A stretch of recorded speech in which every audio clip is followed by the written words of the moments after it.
cette exposition que d'autres après moi vont vous décrire dans un instant, et que nous avons donc disposé dans un lieu idéal, hein, qui semblait être fait pour ça, hein, puisqu'il s'agit du couloir de l'administration qui subitement a trouvé beaucoup de gaieté et avec la couleur, et puis beaucoup de sources de réflexion également, je l'espère, pour les élèves qui viendront nombreux nous visiter.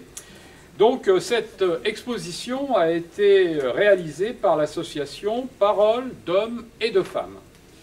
Cette association a été créée par M. Frédéric Pro, qui est ici présent, hein, qui dira, j'espère, peut-être quelques mots, je le salue, et ainsi que ses collaborateurs, hein, les personnes qui ont participé à l'élaboration de ces plans. Je veux parler en particulier des dessinateurs ici présents également. Donc cette association vise, par l'écriture, à développer une démarche intergénérationnelle. Créant le projet Sans témoins, sans école au sein de l'éducation nationale, il fait témoigner des migrants retraités, d'où tout l'intérêt de ces panneaux, à partir d'une écriture biographique. Nous allons donc retrouver ces écrits sur les panneaux réalisés par des dessinateurs de l'association, que j'aperçois là, qui se sont présentés tout à l'heure à moi, et que je salue une nouvelle fois. Des élèves également ont réagi par rapport à ces écrits, et vous retrouverez certaines de ces lettres, hein, également accompagnant les dessins qui retracent la vie de ces immigrés. Moi, j'ai le plaisir de travailler ici depuis 5 ou 6 ans. Mais vraiment, c'est un plaisir parce que ça a été un travail qualitatif exceptionnel. Ici, j'amène les témoins qui viennent témoigner pour la première fois parce que je sais qu'avec Claire, je sais qu'avec Madame Buzon, ils sont accueillis et il y a un travail de fond qui est fait derrière. Donc, elle valorise et les élèves vis-à-vis des migrants et les migrants vis-à-vis des élèves. Donc, je sais que je suis en confiance ici. J'amène des gens qui font leur premier pas, comme la dernière fois, la personne qui est venue, qui est la première fois de sa vie, qui venait témoigner. Donc ça, c'est très important. Nous travaillons avec les enseignants et pour les enseignants. Et l'intergénérationnel, pour moi, ça doit être quelque chose de vivant. L'intergénérationnel, c'est quelque chose qui fonctionne sur le terrain, dans le lycée et en dehors du lycée. Je ne vais pas vous faire un discours politique, mais j'y crois. Ouais, j'y crois. Quand on fait bouger les gens, quand on montre que les migrants ont une place dans la société, qu'ils ont un rôle à jouer auprès des jeunes, on redonne souvent de la dignité à des personnes qui ont été exclues et qui viennent devant les élèves raconter leur parcours de vie et qui retrouvent un rôle non seulement dans leur famille, dans leur quartier. Par rapport au travail de la bande dessinée, donc de l'exposition, puisque j'en ai fait le scénario, c'est que ce qu'on essaye de faire dans les classes, on a essayé de le faire ici en dessin, c'est-à-dire de faire passer une voix, la voix des témoins. C'est-à-dire que ce que vous allez pouvoir lire ici, ce sont leurs mots. On n'a pas changé ça.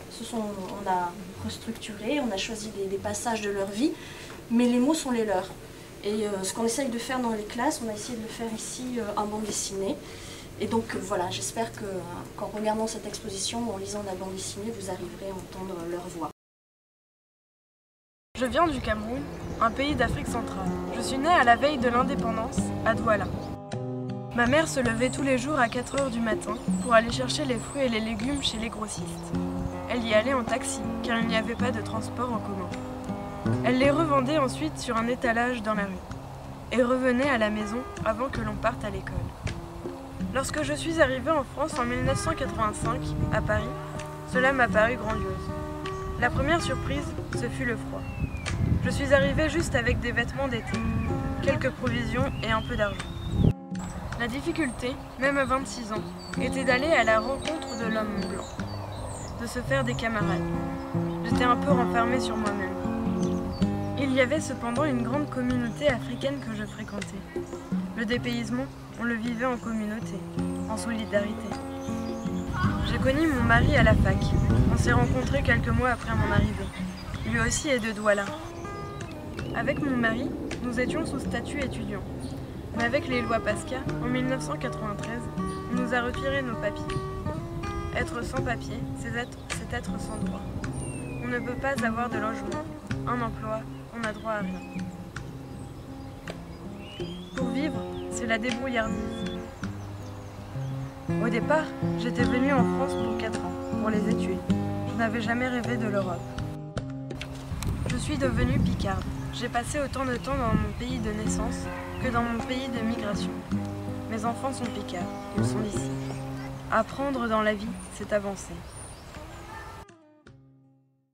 Eh ben oui, ça fait bientôt 6 ans qu'on travaille ensemble et ça c'est pour moi enfin je vais partir à la retraite cette année, ça va donc être la dernière. Ça a été pour moi une expérience vraiment exceptionnelle et je voudrais essayer de préciser ce soir pourquoi. Rencontrer quelqu'un d'une autre génération, d'une autre culture, d'une autre langue, rencontrer quelqu'un qui est souvent extrêmement ému parce que il a à chercher dans le tréfonds de son passé et de son existence des choses qu'il doit raconter à des élèves qu'il ne connaissait pas il y a 1 heure encore. Eh bien, faire cela, c'est un pari fou. Et ce qui est absolument fantastique, c'est que je ne connais pas de séance où ça n'est pas suscité un silence, une attention, une concentration extrême. La deuxième chose que ça donne, c'est des connaissances. Quand on regarde ces panneaux, c'est vrai qu'on plonge dans des univers que les parcours scolaires traditionnels ne nous amènent pas toujours à connaître. Hein. Il n'y a pas de loisirs. Non, il y a très peu de cinéma, il y a très peu de restaurants. Tous les samedis après-midi, on rentre chez mes parents, chez les parents, et le dimanche soir, on est obligé de rentrer à lycée parce qu'il y a des permanences du soir. C'est des 21h jusqu'à... non, permanence c'est 18h jusqu'aux 21h. Pour le terminal, c'est jusqu'aux 22h. Donc les profs sont là, hein, les différentes matières, les profs qui passent, répondre aux questions. Voilà. Il n'y a pas de rêve. Vous ne pensez pas, pour vous, c'est normal de travailler tout le temps comme ça, de ne pas arrêter? C'est normal, c'est parce que des activités ou des loisirs, on n'a jamais vu. Donc il n'y a pas de rêve. Il y a nulle part. Hein. On peut savoir, dehors de la Chine, comment les gens vivent. Il n'y a pas de radio, il y a des télés, le radio c'est le voix monotone. Hein. Aujourd'hui ça peut jusqu'à 60, 80 hein, dans une classe de lycée. 80 Oui, c'est rempli partout, hein, c'est rempli. Alors le meilleur élève, aujourd'hui, hein, c'est pas dans mon époque, les meilleurs élèves sont devant. Des fois il faut payer, payer au prof. Il faut payer au prof oui. Pour être devant. Oui, mais discrètement, hein, sous les tables. Et pour avoir des places devant, tous ceux qui ne travaillent pas, qui sont tout derrière, que le prof ne s'occupe pas. Voilà, eux ils suivent. Aujourd'hui, hein, c'est aujourd'hui. Ensuite, ils fabriquent des textes qui sont soit des scènes de théâtre, soit des abécédaires, soit des récits tout simplement. Et du coup, ils ont à se confronter dans une situation finalement de vie réelle, de communication réelle. Par exemple, un problème qui est au cœur de notre programme de français, qui est la biographie. Et ils se rendent compte que écrire la biographie de quelqu'un d'autre, c'est extrêmement difficile parce que il faut faire un travail de mémoire, il faut avoir tous les éléments constitutifs de cette biographie. Et qu'est-ce qu'on fait quand on a un trou de mémoire, quand on n'a pas tout noté, qu'on n'est pas sûr? Est-ce qu'on peut inventer? Est-ce qu'on a le droit d'inventer? Et est-ce que l'écriture n'est pas en soi déjà une invention subjective? Et ce sont des problèmes vraiment tout à fait passionnants et qui nous confrontent au réel. C'est une lettre que j'avais écrite à un migrant qui était venu nous parler en classe.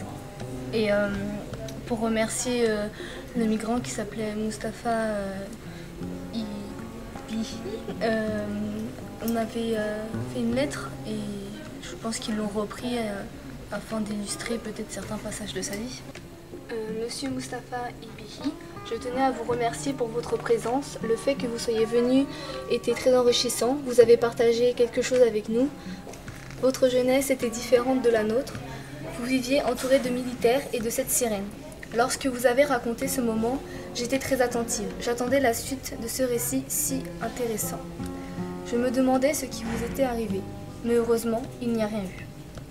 J'ai aimé la description que vous faisiez de Casablanca, des appartements pour une ou plusieurs familles, du mélange des nationalités, plus de 4 millions d'habitants, mais aussi des médinas, les anciennes constructions, le fait qu'il n'y avait ni eau potable ni électricité. J'avais l'impression de voir la ville. J'ai été choquée par l'entreprise Citroën qui prenait que des personnes qui ne savaient pas lire.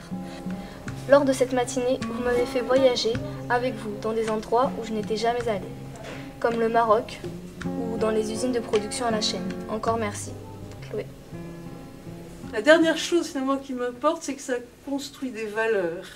Et parmi ces valeurs, il y a finalement, pour des élèves souvent un peu déprimés en ce moment, il faut le dire, en situation de démotivation, qui ne savent pas trop comment faire pour réussir et qui sont souvent découragés, eh bien ça donne du courage. Et ça, je trouve que pour ça, ils le disent eux-mêmes. Donc j'ai récolté 2-3 petites phrases de mes élèves. Bon, il y en a des quantités, ça construit un matériau. C'est la seule chose que je regrette finalement dans tout ça, c'est qu'il y a un matériau fantastique et qu'il faudrait pouvoir exploiter tout ça de manière plus précise, plus soignée, etc. Et on a du mal. Alors voici ce que dit Marine, par exemple. Comme les autres, vous me rappelez que le monde est grand, que les cultures sont différentes. J'ai particulièrement apprécié vous entendre parler, car vous avez su nous transmettre, au cours de votre récit, de la sensibilité et du rire. Et puis une autre, Fatia, je ne juge plus les gens au premier regard. Et puis Lola, qui aurait voulu être là ce soir, mais qui a beaucoup de boulot. Ces séances, c'était un peu le début d'un tour du monde. Et puis Anna, j'entendais souvent parler de tel ou tel événement, mais pour moi c'était comme de la fiction. Voir des personnes qui ont traversé ça en chair et en os devant nous, ça donne de la réalité à l'histoire, on la comprend, on la ressent presque. Voilà. Je n'ai pas trouvé du racisme. Et c'est vrai que le problème du racisme, c'est peut-être le fait de ne pas chercher à connaître l'autre. Or, à l'armée, comme on était tous soumis au même régime, aussi bien les blancs, les noirs, les verts, les jaunes, je ne sais pas quelle autre couleur, en tout cas on était tous soumis au même régime, si bien que quand on finissait les classes, quand on finissait aussi tout ce qu'il y a à faire, quand on était en raid ou autre, on partageait les mêmes choses, on avait les mêmes douleurs, les mêmes souffrances, que ce soit l'été, l'hiver et autres. Donc, non, je n'ai pas trouvé du racisme à l'armée. À l'époque où je venais de quitter l'armée, je faisais l'ESPO, je cherchais du travail. Et entre autres, j'ai travaillé comme brancardier à l'hôpital d'Angers. Et quand j'ai travaillé à l'hôpital d'Angers à cette époque-là, c'est la première fois que je voyais, le premier jour où j'ai commencé à travailler, on m'a dit, tu viens à 6 h du matin. Je suis arrivé à 6 h du matin, l'ambulancier avec qui j'étais, il me dit, tiens, tu viens avec moi. On est allé dans un service, c'est la première fois que je voyais ça. Il y avait un corps à engager sur une civière et puis il fallait le transporter. Je n'avais jamais touché ce que j'avais peur. Donc j'ai transporté quand même, on l'a pris, on l'a mis sur la civière, mis dans l'ambulance. Et puis où est-ce qu'on est parti? On est parti à l'amphithéâtre de la fac des sciences d'Angers. À la fac des sciences, il y a une espèce de billard et on a déposé le corps sur le billard. Et là, ça devait servir dans la journée pour les étudiants en médecine, pour qu'ils puissent le découper, tout simplement. Et le lendemain, on est venu chercher le corps. Et il était là, tout nu, avec une particularité, c'est qu'il y avait une tonne de vieux journaux qui étaient là, et une partie de ces vieux journaux, qui n'étaient plus là, étaient dans son ventre. C'est-à-dire que comme les étudiants ont travaillé avec ces pauvres hommes, si on peut l'appeler encore ainsi, une fois qu'ils ont vidé tout le ventre, pour qu'ils puissent le recoudre, ils ont mis tout simplement C'est pour la famille. des journaux à l'intérieur, et puis ils l'ont recousu, on voyait bien la trace des coutures, tout le long, comme ça. C'était mon premier contact avec un corps.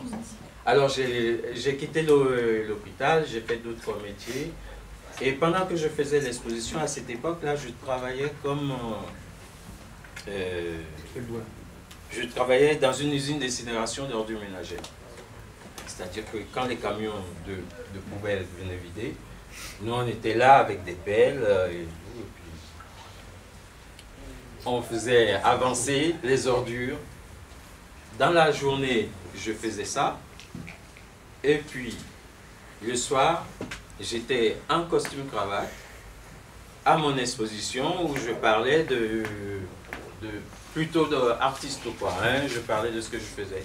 Et dans les journaux, c'était indiqué Titus, artiste, peintre africain. C'était dans le Courrier de l'Ouest, c'était marqué. Et quand j'arrivais avec ma petite tenue d'éboueur pour travailler le lendemain, il y a des gens qui regardaient justement, qui ont lu dans le journal, mais c'est toi qui es là? Je dis oui, c'est moi. Ce qui était intéressant aussi, c'est qu'en fait, la manière dont il racontait ça, on avait l'impression d'être... peut-être qu'il nous racontait une histoire, mais en fait, quand on se rendait compte que tout ça c'était la réalité, c'est vrai que ça remettait les choses à leur place, et là on se disait, waouh, quand même, ils ont... Enfin, c'est pas n'importe quoi, ce qu'ils nous racontent, ça s'est réellement passé, ils ont réellement vu tout ça, donc c'est vrai que ça nous donne un petit coup derrière la tête quand même. Et moi, par la suite, ce que j'ai ressenti, c'est peut-être le regret de ne pas avoir partagé ça peut-être avec mes grands-parents, avec ma famille, moi, enfin personnellement, parce que je me rends compte que c'est quand même enrichissant, c'est quand même important. Et c'est vrai qu'on avait tendance à s'attacher à ces personnes-là qui me racontaient tout ça, parce que c'était quand même assez émouvant. Et justement, ce que je partageais avec des personnes que j'avais jamais vues auparavant, je le partageais pas avec les membres de ma propre famille. Donc ça, je me suis dit que c'était pas normal, et donc voilà, ça m'a aussi ouvert les yeux, et que c'était assez important de dialoguer avec eux. Sûrement que c'était aussi pour justement enlever ces préjugés que parfois les gens ont, mais c'est vrai que peut-être que les gens ont une mauvaise image parfois des migrants, mais c'est vrai que personnellement, moi je pense que ce qu'ils ont déjà parcouru, on ne peut pas avoir normalement des préjugés parfois qui sont pas très sympathiques pour eux, alors que s'ils doivent s'enfuir de leur pays, souvent c'est pas par plaisir, parce qu'ils sont quand même nés là-bas, ils ont la plupart de leur famille. S'ils viennent dans un pays comme la France, c'est parce qu'ils ont besoin de choses qu'ils n'ont pas dans leur pays, donc on devrait plutôt les aider. Enfin, moi, au contraire, je pense que si, il y a forcément certains jeunes qui avaient des préjugés, mais bon, franchement, à notre âge, je pense que ces préjugés viennent peut-être de l'opinion de leurs parents, parce que bon, à cet âge-là, on écoute beaucoup nos parents, etc. On est un peu encore naïf. Ouais, je pense qu'il y en avait certains jeunes qui avaient des préjugés, et justement ça leur a peut-être permis de faire le déclic et de se forger leur propre opinion, et voilà. Chloé, pour toi, quel a été le témoignage le plus marquant? Est-ce qu'il y en a un qui t'a particulièrement touché, et pourquoi?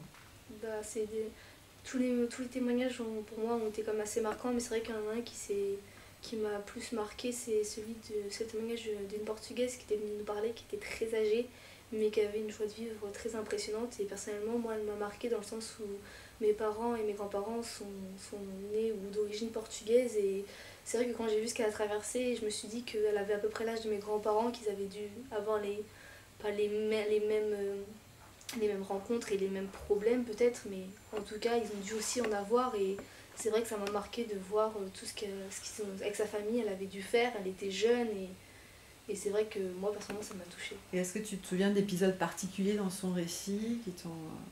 Soit tu t'es dit bah oui, ma famille a vécu la même chose, soit ça t'a ému ou impressionné?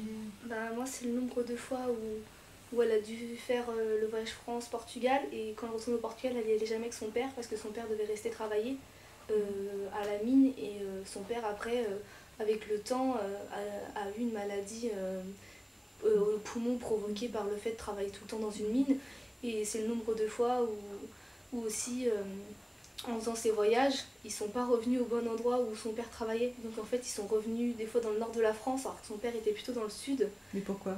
Et parce que sa mère se trompait de bateau. Et en fait, c'est là où je remarquais aussi, par contre, les rencontres qu'ils ont fait qui étaient impressionnantes. C'est des gens qui leur payaient le train vraiment avec une confiance, parce qu'ils savaient pas forcément qu'ils allaient les rembourser.